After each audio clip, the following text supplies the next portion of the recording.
Well, I have a pool in my backyard and I've had it for years, and my home was built on a family farm. And so there's all kinds of critters around here. And sometimes at night or even during the day, I'll see a frog or a toad just dive right into those beautiful blue waters. They don't know what awaits them.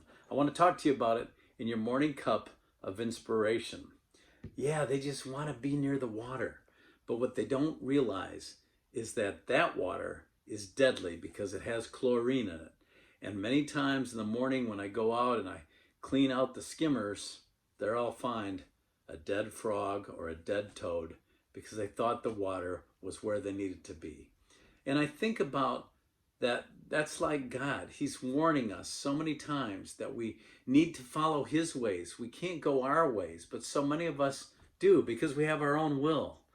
You know, a lot of times if I see a frog jump into the water, I'll get my big net, my scooper, and I'll try to catch it. And it tries to get away from me. It doesn't realize I'm trying to save its life.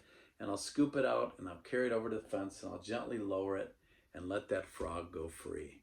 And that's what God is wanting to do with us. He's always gently calling us back, saying, come home.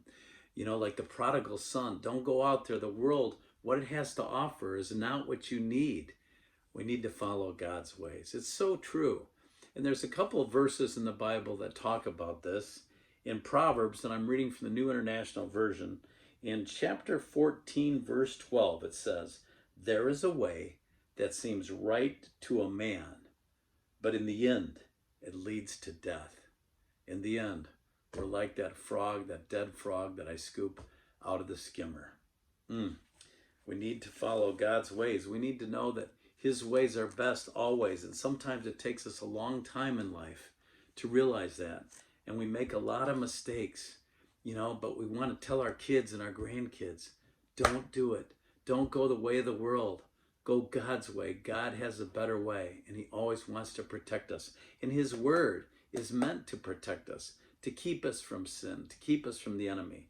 And over in Romans chapter 1, verse 21 and 22, it talks about men and women when we start to go our own ways. It says, for although they knew God, they neither glorified him as God nor gave thanks to him, but their thinking became futile, and their foolish hearts were darkened. Although they claimed to be wise, they became fools.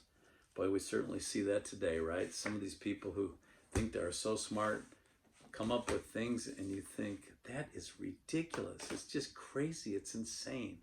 But that's the way the world has become because we've gotten away from the Lord. People are open to their own vain imaginations, and God eventually, if they don't want to follow his way, he just says, okay, give them over to a reprobate mind. The Bible is our safety net. It's our word. It's there from God to protect us from the error of our ways. I hope that helps you and inspires you in your morning cup of inspiration. I'll see you next time.